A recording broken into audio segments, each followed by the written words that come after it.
Greetings, everybody. Nino the Mystic here, and welcome to another SINDAY Live. Tonight, we got a very special guest, Bill Duvendack. How are you doing tonight, Bill? I'm doing good, my friend. How are you?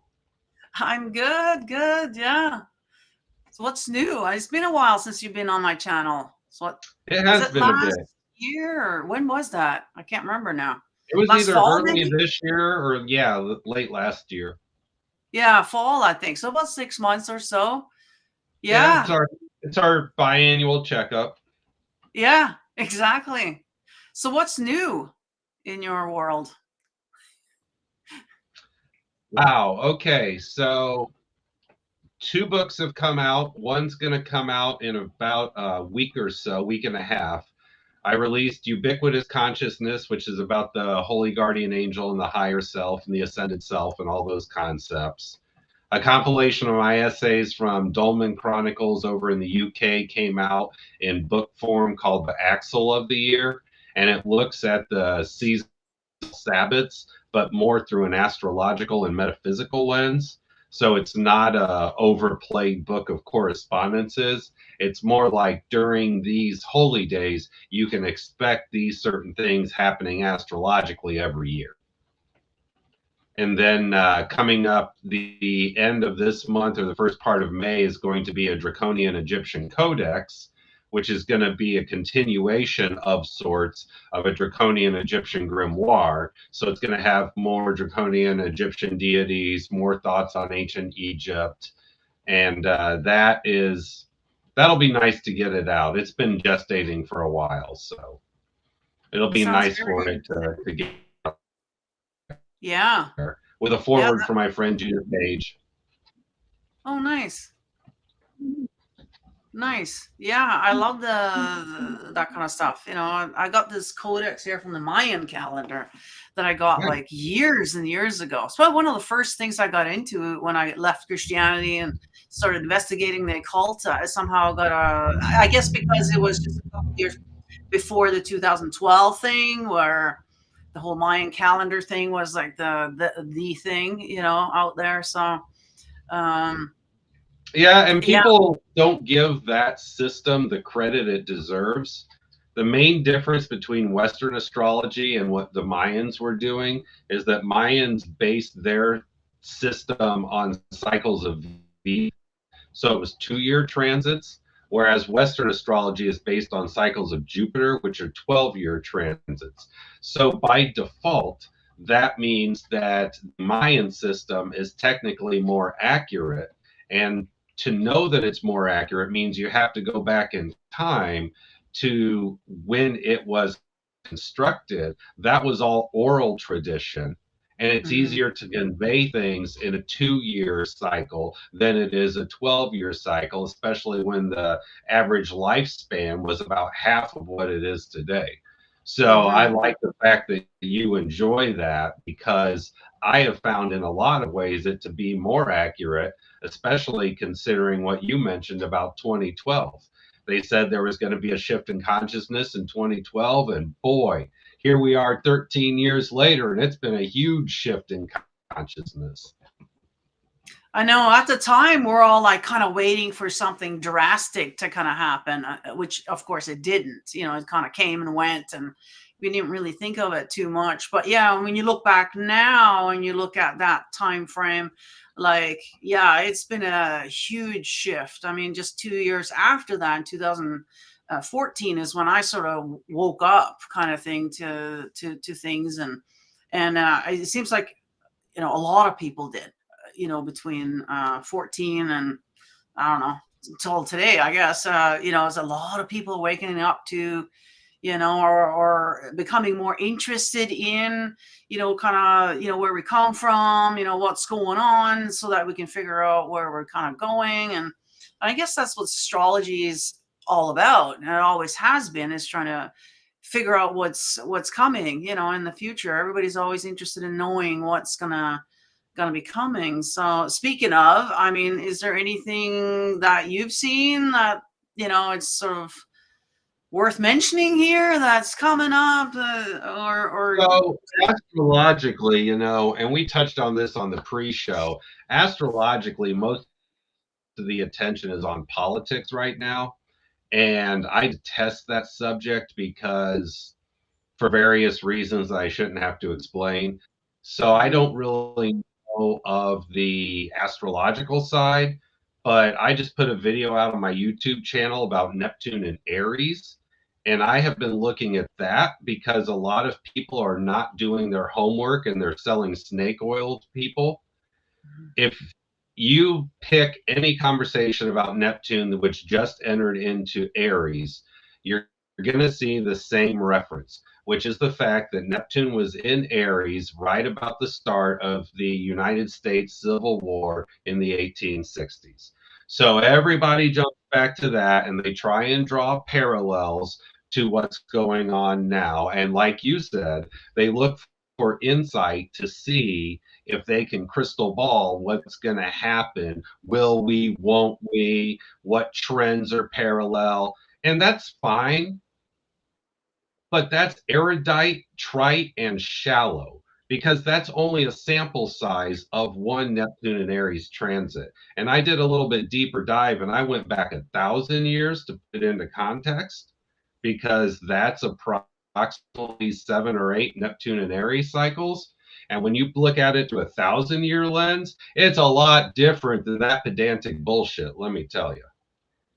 If you look at Neptune and Aries over 1,000 year cycle from approximately 1025 until now, what you see is the main emphasis are political struggles, Mhm. but more importantly, technological developments, political struggles, power struggles, fracturing within the church, Mhm. ending of witchcraft persecution.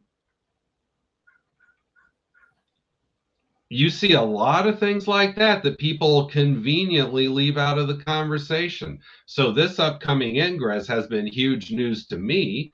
And later on this year, we've got some major planets moving. I was in an Astrological Association of St. Louis meeting last month, I think it was. And we were talking about the fact that this year has more outer planets ingressing into new signs in one calendar year than has been the case in, I think, over a decade. It might even be over 100 years. So this year is going to be huge, and it's going to be movers and shakers of society, of the planet, of large groups of people. There's not going to Mhm. be a lot of emphasis on the individual, but if Neptune and Aries an indicator, there's going to be some good things come out of it, such as technological development, the Mhm. ending of persecuting people that believe differently, maybe some civil war, but definitely political power struggles, maybe Mhm. more fracturing in the church. Maybe they clean their shit up. Who knows? But it's not just a civil war indicator. It's wide reaching. One of the Neptune and Aries transits actually was when the Chinese invented movable type. Another one's the Industrial Revolution. Neptune and Mhm. Aries right there. So we've got some exciting things to look forward to technologically. Now the question is, what are the people going to do with the tech? Well, that is so true. I mean, just what, a couple of days ago, they basically admitted to time travel. Did you see that? Yes, I did. Yes, I did. And So I've also seen all the development going on with the holograms of creatures scaling full scale skyscraping buildings, and it looks real. that's the thing. And this, so this is where we're going to get deceived, I think. And I think, like in the Bible, they talk about, Jesus coming back, and this is kind of fitting for today, being the Easter, a long weekend here, but coming back. And now we can kind of grasp the idea, because it also says that everybody in the whole world, I guess, and I don't know how they're going to do that, is going to see it at the same time. So are they going to try and pull off something like that? Or have some kind of, blue beam Jesus coming in the sky to try to deceive us back into religious stuff again. You know what I mean? Like, yeah. Exactly. It's entirely possible. Technology is going to be taken to the next level.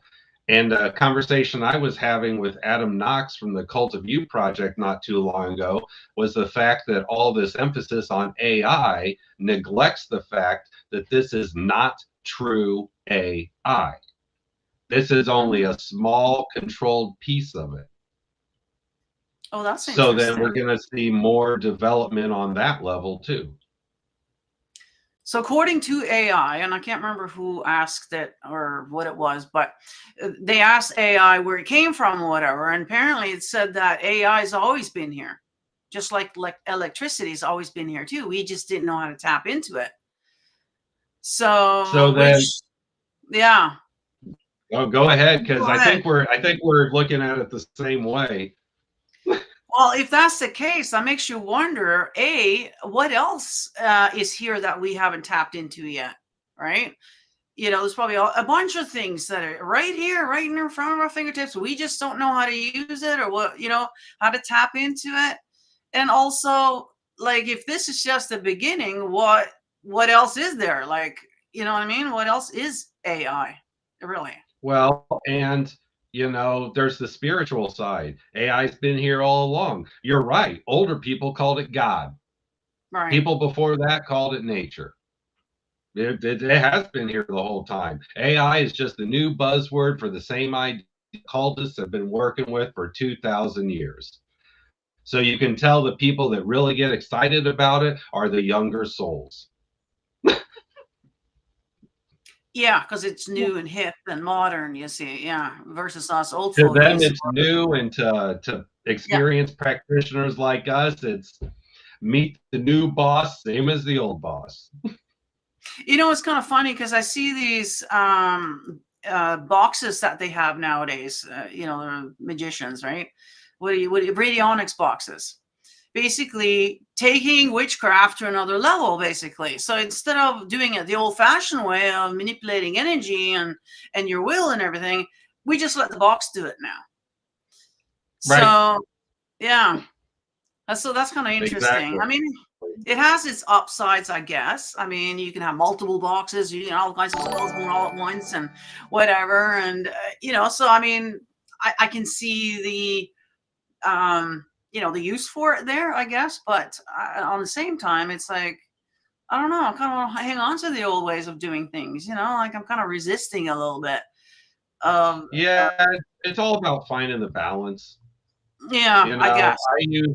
I use basic AI for editing through Grammarly and stuff like that, but I'm Mm-hmm. not gonna rely on AI to give me a spiritual path forward or give me any kind of insight, because that's where it breaks down. That's where it fails. I was going to say, and we talked a little bit before the show here, as for those who don't know, Bill is an author, writer, and astrologer. He's done a lot of work. You're well known in the occult community. And, so as a writer, you're looking at these chat GTP, whatever programs, and they're basically telling us that this is going to take over for any kind of writing. So people are going to school. Oh, you don't have to come up with your essay anymore. You just, get the thing to do it. So you're not really learning anything. And then, writing a book, like, I mean, I guess if you're writing a book about something technical or whatever, that might be okay. But when you're writing spiritual books, I mean, a machine is not going to be able to give you that kind of information. You know what I mean? So what do you Not think I of can all? Yeah. Well, so it's a blessing and a curse. On one hand, the blessing side is that it's really going to be a culling. A lot of crap is going to be cut out because it's going to be replaced by better quality AI writing. So in that way, it's actually going to be a blessing, even though people are going to be impacted by it, because when AI does that, it's going to raise the bar. So in that regard, in the long run, it's a good thing. short term will suck.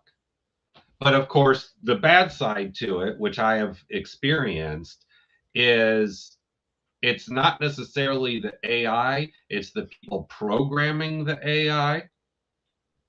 So if you have someone programming the AI that is an extremist religious background, then they are only going to feed AI the information that aligns with their beliefs.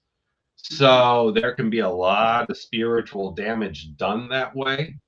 I think it was Lenin who said it's not the person that votes that matters. It's not the person that's running that matters. It's the person that counts the votes. And it's the same thing here. It doesn't matter the info that's fed into AI. It doesn't matter what AI comes up with. What matters are the people that are programming it and the filters they are applying to the information that's being fed.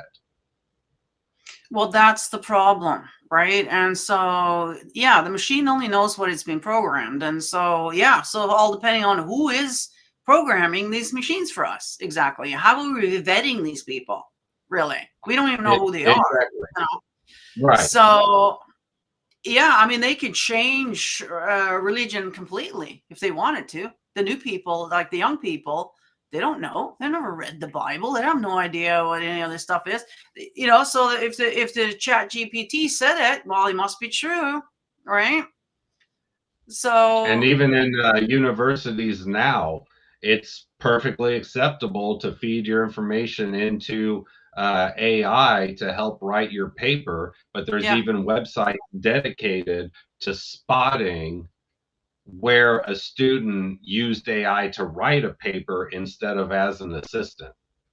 So there is a little pushback, but it's not enough to matter, and it's only happening in universities. Yeah, I've noticed that. So I mean, as a student now, you don't really have to do as much work. You can just get the, you know, the AI to write the everything for you. So, you know, it's kind of like, I guess, back when we were going to school, I remember the teacher telling me that, you know, the calculator, well, you can't bring that everywhere, you know, so you need to learn how to do it, right? You can't rely on that little calculator there. Well, lo and behold, I bring my calculator everywhere now, but, you know. Yep. So, you know, so I don't know how to do math. I do rely on that calculator. And that's kind of what's happening with everything nowadays. So the young people don't know how to do a lot of things. They've already taken cursive out of the curriculum now. So they don't know how to read and write the old books, which I do believe is done on with intention there, because that's going to cripple the whole. Are you still with us, Bill? Yeah. I am. Okay. You Yeah, froze up. and actually, let everybody know our situation. Yeah, so if Bill's internet goes a little wonky, it's because they're expecting a tornado down there. So, well, there is a tornado there in his neighborhood. So, he might go dark all of a sudden. So, yeah, just bear with us with that internet. Yeah, I can notice it's lagging a lot, but I'm not sure if you can still hear me or not. As long as the audio's okay, it's all right that we're on.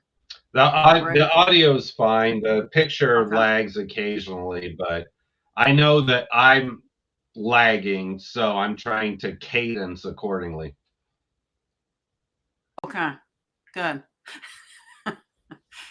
Yeah, you fourth wall viewers, you're dealing with professionals. We've been down this road before. We know how to compensate. Yeah, well, that's the thing, you know, like, yeah, like I was saying, the young people, you know, the next generation now isn't going to be able to read and write the old books.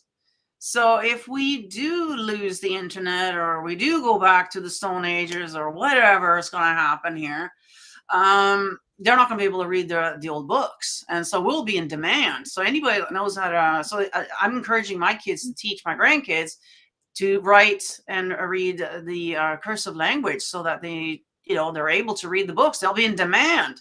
in the future here, if they're able to, even though they're not going to use it a lot. But yeah, the young people have lost a lot.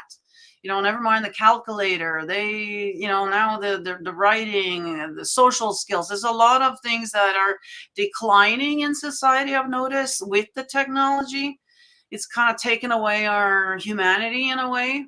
We're relying too much on the machine, but yeah, I don't know. How do you see humanity going forward here? Like, is this going to I be think the best example of what you're saying was represented in David Lynch's version of Frank Herbert's novel Dune.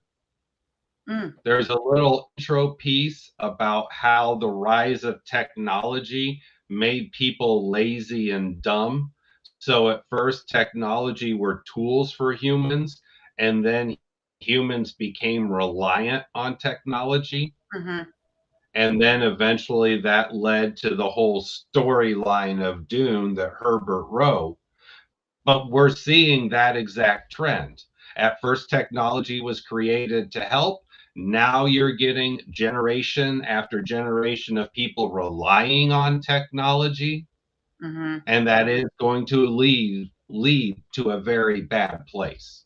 And it's Yeah, not me being a pessimist. It's just the way it's going to go. Yeah, it's even my son mentioned it the other day that the new generation here now is less smart.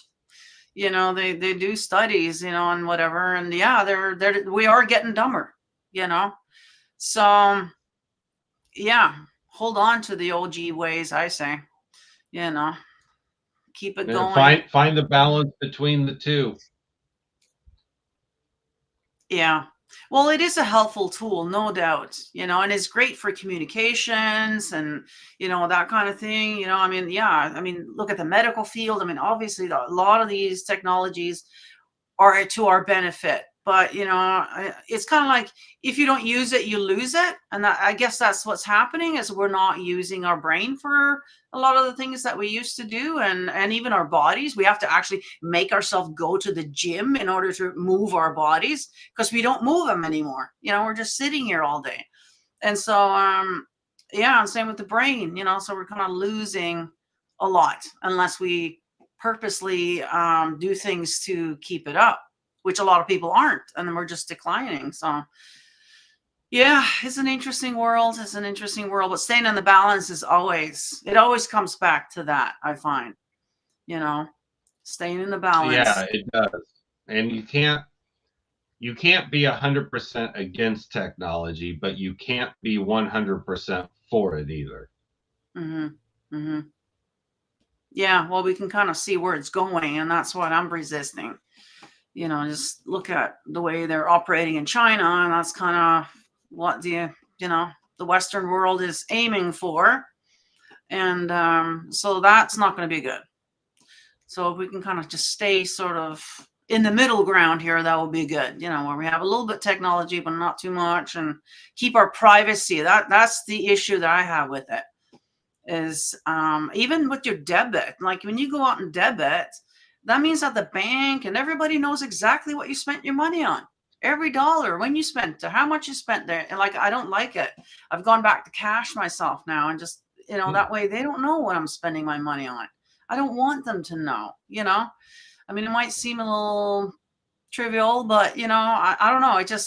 We're just losing more and more and more of our privacy, and I don't like it.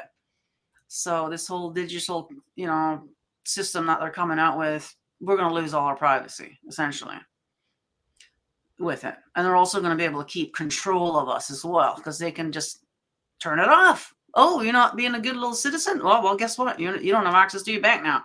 Oh, I'm sorry, you can't go travel now, and whatever. So that's kind of where I'm seeing it going, and that's why I'm resisting it. So, but I know you're not into that stuff, but... No, I don't. Sorry? Oh, I think we may have lost them. Yeah, so the internet is walking on. There we go. Oh, yeah. You back? Some freezing going on. Yeah, you froze up a little bit there. What were you saying there 2 seconds ago? I was just saying, let them track my movements. I don't care. Yeah, I mean, I get that most people, are up and up. They're not, trying to hide anything. It's the whole, like we watched, during the incident there a few years ago with the Canadian, prime minister. Just all of a sudden, because there was some honking going on in Ottawa, he all of a sudden declared emergency, a national emergency, and shut down bank accounts, and and that's just small scale. So imagine if we go completely digital, and the government, decides that, oh, well, you haven't been a good little citizen, then, you won't have access to the things that you're. So that's kind of where I see, I don't like that whole system there, but, Yeah, um, no, it's bad, and you're right. There should be alternatives set up for that because somebody is going to abuse it. oh, for sure they're going to abuse it. Well, it's for control, is what it is, to control us even more than what they are now. We're not as right now. We can spend cash. We can do things. They don't know about it. They can't tax us on it. You see, like even sending somebody cash in a birthday card. You won't be able to do that anymore. They're going to track it now. Your grandson's going to get taxed for that. You know what I mean? Or and just selling you a car that you've already bought. You already spent taxes on that thing. Why should we you know what I mean? Like, it's just, I just yeah, it's just all the greed and control and all that stuff that's just irks me. But Hmm. yeah. Now if anybody has any questions for Bill, put them in the chat here, and I'll put it up here so you can see it, and you guys can yeah, ask away. It's not very often that we get Bill live, so It's kind of nice. I've been adding more segments to my YouTube channels, but I haven't done much live work.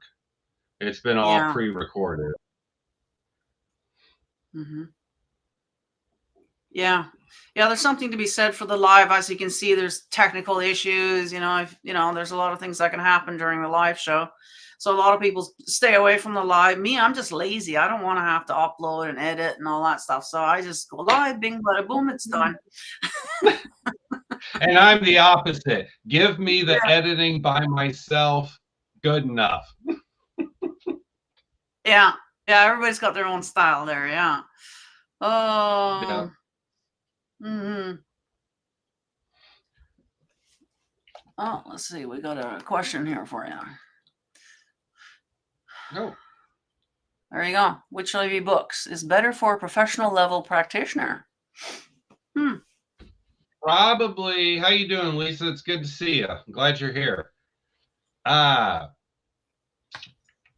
Depends on what you're doing professionally.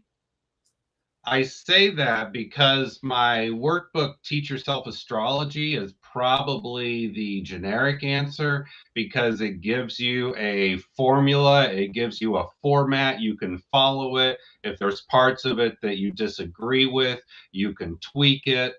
But if you're a professional in the sense that you are looking down forbidden corridors of astrological knowledge, or if you want to more comprehensive view of astrology, then Clifothic astrology would be a better fit because it looks at the Clifoth, so it intrinsically ties the Kabbalah to astrology. And then it not only ties the Kabbalah, it ties the Clifothic side of the Kabbalah into astrology. So you can immediately see how it would be pretty pointless for your average professional today. But if you're a professional that wants to see those kind of circuitous routes that astrology has crossed over the years for your own projects, then it's a great research tool. It is funny that you mentioned that, though, because coming up later this year, I'm aiming for an autumn release. I'm going to release a book on astrological timing for rituals and events. Hmm. Part of it's going to be planetary magic, part of it's going to be just straight up timing. I'm about 60% of the way, maybe 75% of the way done with it. And that's going to be more aimed at professionals as a quick reference and your average practitioner, so that they have a one-stop shop for planetary magic and ritual timing. The problem I've had with planetary magic books before is that they either approach the subject from their own mystery school tradition, or it's basically a top 5 list of what the author finds the most interesting. So it's not really comprehensive. And mine's going to aim to be more comprehensive. It's going to be more generic. I'm going to talk about the Golden Dawn system in there of correspondences, but I'm also going to talk about Aurum Solis. I also touch on Franz Bardon. And I also touch on witchcraft and paganism and then the astrological side. So I'm trying to keep it dogma free. That's really the book that will align with what you're asking for, professional, because it's going to be straight up as comprehensive as I can make it, and it's going to be planetary magic, but also how to time what you're doing. That sounds actually really interesting. You know, I was just thinking, we're talking about machines and AI and everything, but if you took that book and you made it into an app, how cool would that be? Oh, it'd be fantastic. I've been Right? wanting to do apps for several years now. They're just too expensive and the investors haven't shown up. So it's on the back burner. But yeah, that'd be a fantastic app. Yeah. So if anybody knows anybody that knows how to do that end of it, because that's what you need is, you know, somebody like you that has that knowledge to put that into the app, you see, and that's where you can't just ask the, you know, the chat GPT, because he's not going to know any of that stuff. You know what I mean? So, but then you need somebody technical that knows how to put it together. And because that would be cool. Like every day of the, you know, you can look at, oh, when's the best to do this ritual and when's the best of which planet and which deity, and you know what I mean? Like everything, like a cheat kind of thing for advanced practitioners, you know, that would be actually kind of cool, you know. I did that a couple of years ago when ChatGPT first broke on the scene. Is I asked it to create a ritual outline to basically use as a seed for a mystery school. And the outline it gave me was so fucking generic, it was worthless. Well, that's what I'm saying, because it's only going to know what you programmed in there, and if it's a non-practicing person that's doing it, then yeah, that's all you're going to get. So whatever he, you know, got from a wiki page or something, you know what I mean? He's not going to know, and that's the difference, you know, by having somebody that knows his shit, you know, essentially. Exactly. So And AI can give you that information, but there's still human error and unknown events like weather that come up. AI can't compensate for that. no. People do. Mm-hmm. Well, that's where the critical thinking comes in, and that's the difference between us and the robots. That's one thing that I haven't perfected yet, is that critical thinking. So they still kind of need us, you know, for most things. You know, I mean, I wouldn't mind having a robot in my house here doing all my housework and stuff. I mean, hey, that would be kind of cool. But Great. right? You know, I mean, that would be kind of cool. But the critical thinking, that's the problem. That's where issues come up, because they don't count for that. Like you said, they don't count for a lot of things. So this, you know, we're still needed somewhat, I think, you know. So yeah. Yep. That's why I'm curious with Neptune entering into Aries, and pretty soon Uranus will enter into Gemini. And Gemini, of course, is all about technology and communication. So when those two get together later this year and the first part of next, or the first half of next, there's going to be a big technological explosion. I'm That's not where you, sure what direction. yeah. Yeah, who knows? I mean, the buzzword is that the whole ET thing is going to be becoming huge. There might be, and like you were mentioning too about the holographic thing, that makes you wonder, are they going to present something to us through the holographic thing for us to believe that either ETs are here or something like that? Or even a religious thing. I mean, there's, or whatever. Like, yeah, it makes you wonder what's coming. Because the buzz is that June, July, there's going to be something big happening. So, yeah, it's very. And it wouldn't surprise me. It would not surprise me at all. They're going to try and pull something off. And it's going to have to be very believable. I mean, even Reagan mentioned it back in the 80s. That is the UN conference thing or whatever it was. That wouldn't it be interesting, if all of a sudden we had a threat from the outside, then we would all band together, you see, to fight this one, off-world thing. And that's actually going to get us to come together, So, yeah, it's going to be interesting to see what they're planning on pulling off here for us. Just going to get that popcorn ready. Right, and that's what it would take, is something from the outside, because we're very fractured from a planetary perspective. So I guess your friend's saying here that apps are getting cheaper to make now. I guess so, as we Good, get it fantastic. Fantastic. That's good to know. You gotta get your own app. You gotta get Bill on an app.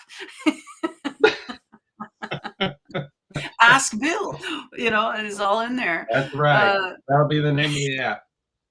Ask Bill. Oh, she's saying here, use pendulum for timing as an instant. Okay. Whatever works, right? However you use it.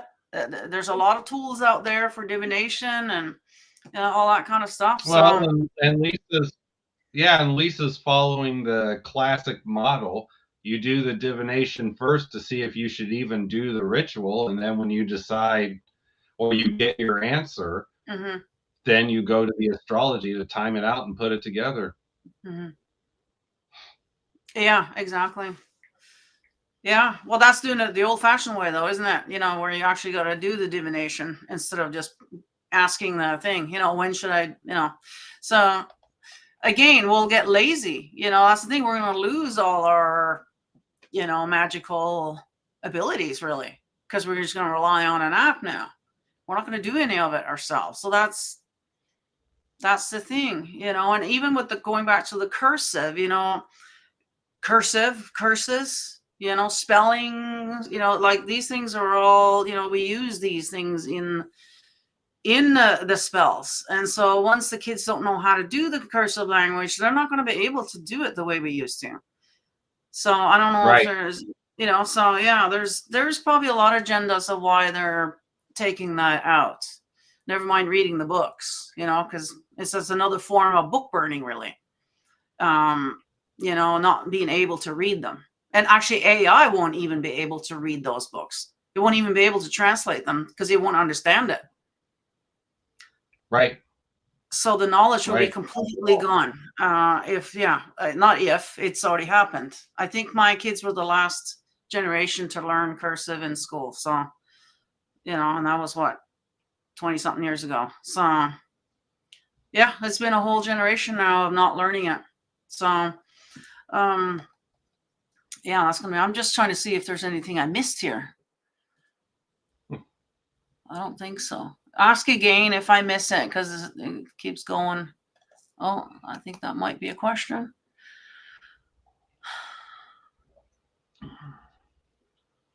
That is a good question.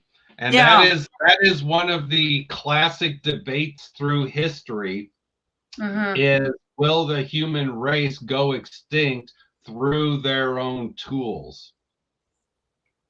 And is that the reason why we've had it before? Because it seems like we're on the 7th reset now, according to whatever. We've had Atlantis, we've had Lemuria, we've had different, what was the reason why they disappeared? That's the big question, right? And so could it have something to do with this? Is that what happens? I'm We not get to sure this. about the Norse tradition. They say we're on the fourth world, but Okay. like you mentioned, with Lemuria and Atlantis and a lot of those, this is the exact same path they went down. They had a utopian or a good society that got corrupted by greed and control and power, while at the same time the technology was on the upswing to bring everybody together, and it all fell apart. So this is a cycle that's repeated Hmm. several times throughout human history, and the results have always been the same. I don't really think the results are going to be any different now unless there's one massive planet-wide come to Krishna moment. Which it could be. I mean, like we talked about earlier, people seem to be waking up now and asking questions and looking at things more so than what we used to. We used to just blindly listen to authority, just blindly do whatever they told us. Well, now we're like, wait a minute, maybe you guys aren't so, all that after all. You know what I mean? Maybe I should start thinking for myself. You know what I mean? Like, and start researching rather than just taking it for their word. So yeah, it is very interesting, and seeing religion too is crumbling, and which is exciting to me. I mean, I can't wait for the Vatican and the Christian movement, or whatever you want to call it, to be accountable for all the pagans that they slaughtered. The whole Inquisition, the witch burning, all of that. They should be held accountable for it, as far And as all I'm the concerned. pederast priests that they hide. Yeah. Yeah. And all their things, that they've been doing. I think most people kind of know about this now. Again, we're waking up to this, like before, like, oh, you never question the priest. I mean, that's, he's God Almighty. I mean, you know what I mean? And so, it didn't matter what he said, we would do it. And I guess that's one of the things that they were doing. And the kids never spoke about it. They never told their parents, right? 'Cause, you know what I mean? Like, it was just so, it was just so, yeah, it just, you couldn't even talk about it. So I can't wait for that, all of it to like really come out, and then be able to go into the Vatican basement and find all the hidden stuff that they got down there. Speak of books and whatever, right? That they kept, from back in the day. And yeah, that's going to be really exciting. I can't wait. So That will be fun. yeah. Well, apparently his Copeland guy, remember that Kenneth Copeland? I guess he's getting arrested now or something rather. Really? Yeah. Oh yeah, he's now, they've found the frauds. I mean, having, what is it, 7 jets or something? I mean, this guy's got so much money, right? That he's milked from his congregation and fraud, tax fraud, all kinds of things they've been doing. And Well, again, good. we That's a held good these start. yeah, we held these people up so high. Oh, they could never do anything wrong. It's God, and all this. And so now it's coming out, and these people are going to be held accountable for what they've done. And so that's really exciting. Yeah. To the commenter with the last question, if AI creates all of our entertainment, then in the minds of the controllers, it frees us up to become worker drones. So it kills a whole segment of society. That was the big SAG-AFTRA sticking point when they went on strike a year ago. Yeah. Yeah, we'll come back to that because that's a good question. That was Yeah. the SAG-AFTRA sticking point when they Mm-hmm. went on strike in Hollywood a couple years ago. The main Mm-hmm. point they were hung up on is that studios were having actors and actresses sign contracts that said after the actors and actresses died, their likeness and voice could still be used into perpetuity without the studios paying out royalties to the actors and actresses. and we've Now, did already they seen know this that? in a few movies. The Or were they actors and aware of that? actresses, what's that? Were they aware of signing that, or was that just one of those fine prints that they didn't see and just signed it? The studios put it out for SAG-AFTRA to sign.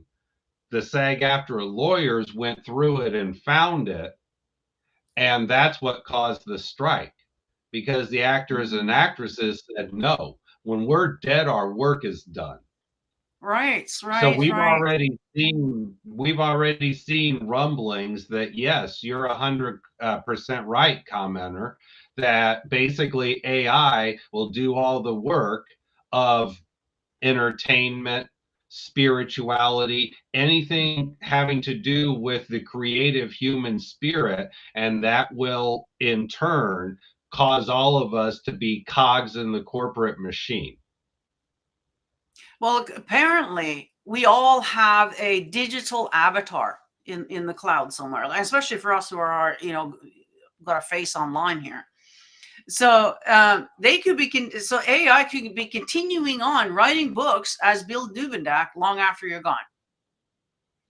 Yep, that's amazing to think about. They might Now, be could SINDAY live astrology moving on 100 years from now, and I'm long gone, and it still looks like it's me sitting there doing it. I mean, yeah, that is right? so weird. It's just an extension of how the Bible was collected.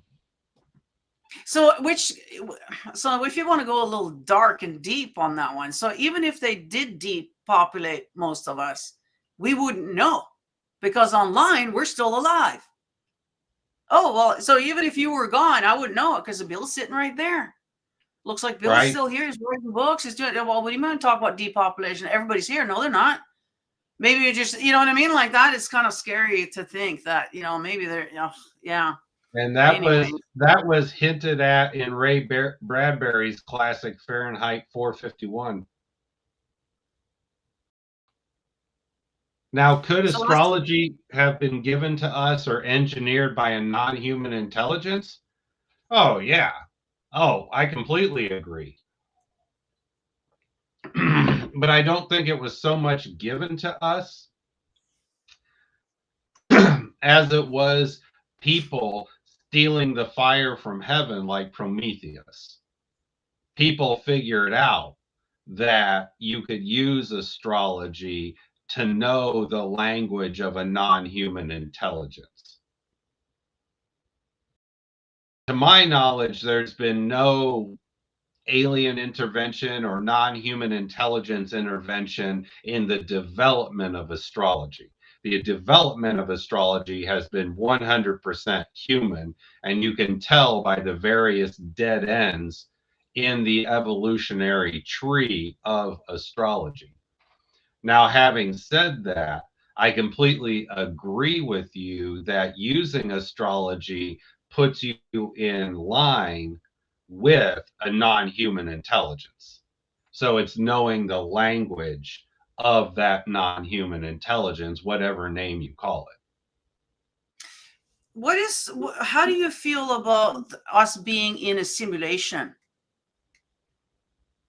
Oh, we are. I mean, any Okay. occultist worth their salt knows this. I'm Okay. seeing all these videos on various outlets online talking about that. And my old soul self has to bite my tongue and swallow my blood every time because this is the same shit I learned 30 years ago. This is nothing new. There's nothing cutting edge about it. It's ancient wisdom repackaged in pop culture terms. It doesn't mean it's not worth it to look into, but this is not new. It's not groundbreaking. Yeah, I mean, if it is sort of coming more out there now. It's more sort of almost mainstream that people are thinking this way now. And if you go and look at the occult, like you talked about the Clepothic here, there's so many different things. It all goes to the 9. Even the Norse, it's 9 worlds. Everything is 9. Now, could it be that there's 9 levels to this game? Exactly, and that's what Chaldean numerology says, is if you are on a 9 lifetime, it's your last lifetime. Right. So, and you said according to the Norse, we're on the 4th because we keep getting reset. And, you know, that's what you do in video games. You just reset it to another level now, you know, so it kind of feels like we're about to get reset again. You said the Norse was on the 4th. So are we going up to the 5th level? So that, which means we only got 4 more levels left of this game. Yeah, and I'm reminded of an Albert Einstein quote. I'm paraphrasing here, but the essence of the quote was he said he does not know what tools World War III will be fought with, but he's sure that World War IV will be fought with sticks and stones. So we're going back to the Stone Age, is what you're saying. So whatever the next war is, it's going to be so massive and it's going to be so technological and so destructive, it's going to leave us with nothing afterwards. Great. Looking forward to that. Yep. All right, let's get to Milky's question here. Could astrology have been given to us or engineered by non-human intelligence? And there's a deeper level to that, because you are kind of on a tangent that doesn't get talked about a lot, although I'm starting to see more of it over the last 2 years. Astrology is geocentric. It's all based on Earth because the birth chart is based on longitude and latitude of the planet. So when you have the first human born on Mars, you can't cast a birth chart for them until you have longitude and latitude established on Mars.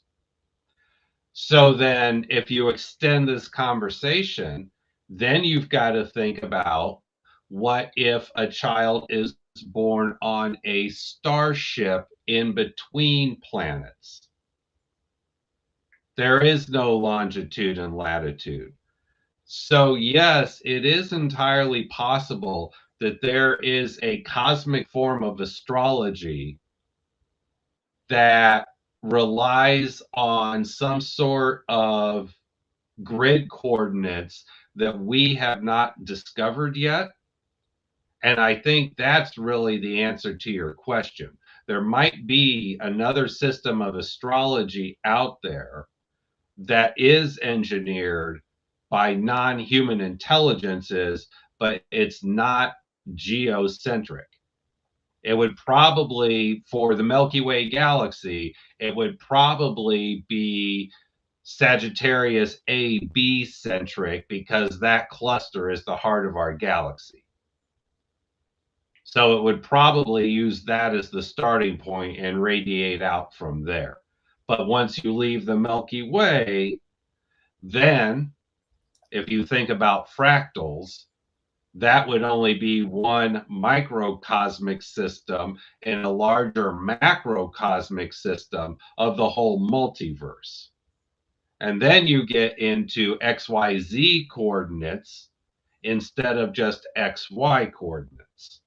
So you go from 3-dimensional astrology to 4 or 5-dimensional astrology, and human minds are not ready for that in mass yet. We can theoretically talk about it, but to do the actual logistics requires a level of knowledge we as a species don't have. I believe that. Yeah, I think we can't really comprehend too much, you know. But I have one question, like, what is the difference between the Vedic and the Western astrology? So a lot of people ask that. So this is the biggest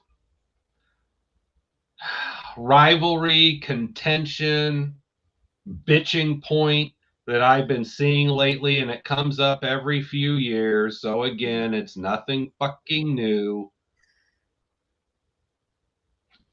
Western astrology is based on the tropical zodiac. So it's geocentric, but it's based on the zodiac, which is the belt of beasts that goes along the equator and used to be the constellations. Vedic astrology, Jyotish, as it's also known, is based on sidereal astrology. It's based on star time. So it's based on the stars. It's not based on our position on Earth. So technically, Indian astrology is closer to astronomy, and it's more correct in that fashion. But that eliminates humans. So you run into a problem. I've done forecasting. There we go, right there. Good timing, Morgan. I've done forecasting events using sidereal and using Western astrology, and I have found Western astrology more accurate. Now, having said that, I have found that sidereal can do things that Western astrology cannot. So instead of choosing one over the other, which is about as childish as you can get, I use both for different reasons. If I'm timing something that has to do with my incarnated self, I use Western astrology. If I want to time something that has to do with my soul, my ascended self, my higher self, my holy guardian angel, my oversoul, to borrow a phrase, then I will look at sidereal. So I look at the two together instead of getting caught in that fallacy that one is better than the other. Because both are good systems, both are accurate in different ways, both can be validated. Several years ago, the High Court in India declared that astrology is, in fact, a science. So to say you don't believe in astrology means you don't believe in science. Which That's just speaks to my rebellious heart. Yeah, well, that's kind of funny as this whole science thing, it's become a buzzword now since 2020, and Right. how you're linking it to it. Yeah, well, I mean, I know that the powers to be, they use astrology, to make decisions, and they don't just do things willy nilly. They always have. I mean, Queen Elizabeth had Nostradamus live in, so in the castle, so he was used all the time, like, what I mean? And I don't know why people and think that. You mentioned Ronald Reagan earlier. His wife Nancy had Joan Quigley as her personal astrologer, and that influenced when Reagan would sign documents or have peace talks. Absolutely. Yeah. Why not? Why not have that energy in your favor? I mean, you know what I mean? So I'm not an astrologer by any means, but I do sort of follow a little bit, especially the moon phases and whatnot, and so it's very interesting, and it's very accurate. So there's something to it. I don't know. And that's the thing. Like, if you think of it as a video game, I guess it does kind of make sense, like how you would be able to do that. I can see that. You know what I mean? Like, it's exactly.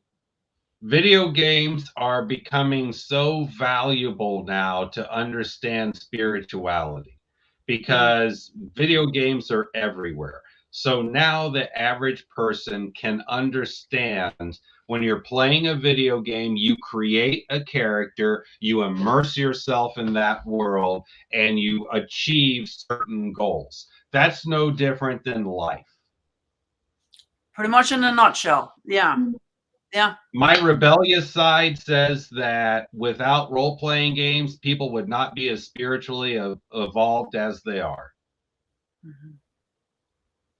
It's that simple, because the introduction of Dungeons and Dragons in 1974 was a spiritual awakening moment, because it got people to understand that you are not your character.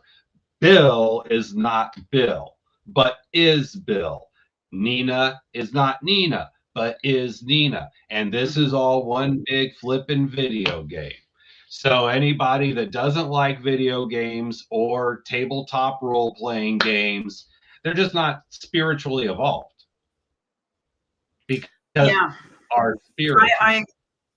Yeah, I know. Yeah, I mean, we're just inside our avatar. And then when we die here, we just go back to our main character, I guess, or whatever. Or Right, yeah, and we see what we liked and what we didn't like, what we did right, what we did wrong, and then we decide to make a new character and get reincarnated again. that seems to be the way. Yeah. I'm not so sure I want to go back to the game once I'm out, but I'm sure I've said that many times before, but Well, yeah, nobody says you have to go right back into the game. You can take 500-600 years off. That's true. We get bored enough, we'll come back. At least we got good popcorn though, so Right. Got good popcorn. We've got our vices. There's moments for sure. That's fun. Yeah. Yep. Yeah. So I know your time is valuable here, Bill. I'm not going to take up too much of it, but tell us a little bit about what you got coming up here for spring and summer. I know you're very busy in the pagan festivals and all this kind of stuff that goes around. Maybe tell the audience a little bit about that. This is the beginning of festival season. Next weekend, I'll be in St. Louis at STL Mystic Fair doing tarot readings, mediumship. I'll have my books. Then in May, there's several events. There's the Temple Scarlet Retreat out at Oak Spirit Sanctuary in Missouri. I will be giving presentations and doing rituals on sacred sexuality. The end of May is St. Louis Pagan Picnic. I think we're on year 33 now, so I'll be there presenting and I'll have a booth. Then the middle of June is Babylon Rising in Midian, Indiana. And that's always a blast for primitive camping and magic and presentations and just tomfoolery in the woods. There's some other things. There's some other surprising appearances that are kind of in the works. I'm going to be on another podcast. I don't know if you've heard of this one or not, Nina. You might like it. The House of Zophiel. I'll be making an appearance on that podcast in May.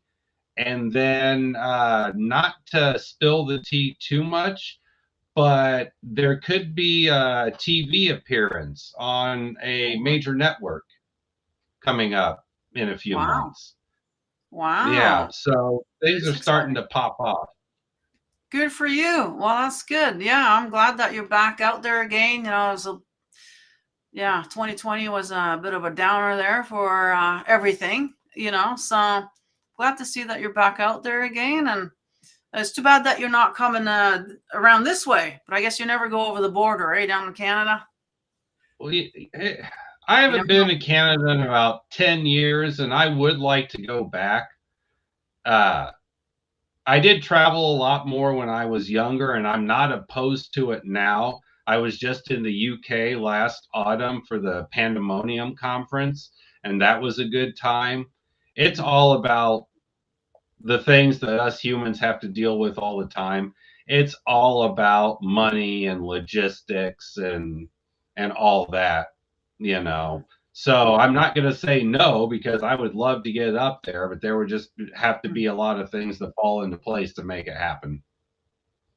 I gotcha. I know going over the border is probably a whole different ball game, right? With everything. So, and now they're actually discouraging traveling between our countries. So who knows what the heck they're planning. But I do know that we have once a year, there's a huge pagan festival in Vancouver. So there's definitely a spot for you there if you wanted to, so yeah. Nice. Yeah. Yeah. Send me a link on that. I'll look into it. I will do that. Yeah, and then I send you the other link too of this other thing that I saw today. Yeah, just always see technology has its perks.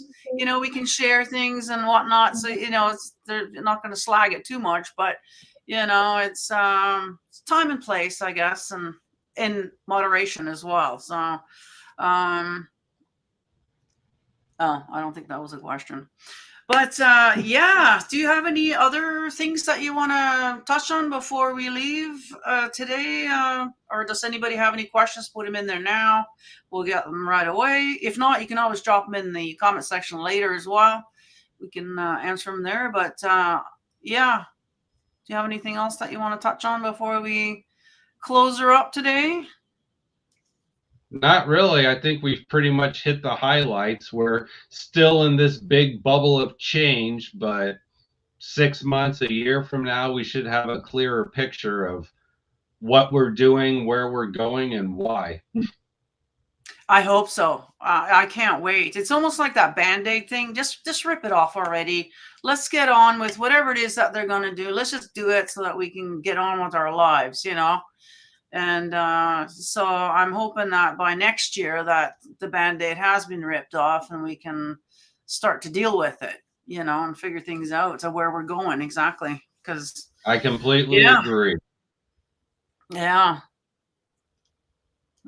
Let's see if there's any. I don't want to miss any questions, but I don't think so. I think there are more comments. But yeah, so thank you all for watching. And speaking of comment, if you're watching this on the replay and you want to enter to win a Mayan calendar reading, just comment Nina the Mystic 68 down in the comment section down below on any of my videos, on any of my platforms, and I will enter you. I'm actually going to be doing a draw here on Wednesday during hump day. So stay tuned for that, everybody. Make sure that you are subscribed, like, and of course, go and check out Bill. I got his website down there, his Facebook, and I'm sure the website will actually give you all the social media links in there, I'm assuming. And yeah, so go and check him out. I can't wait for that book that's coming out in fall there. That sounds really interesting.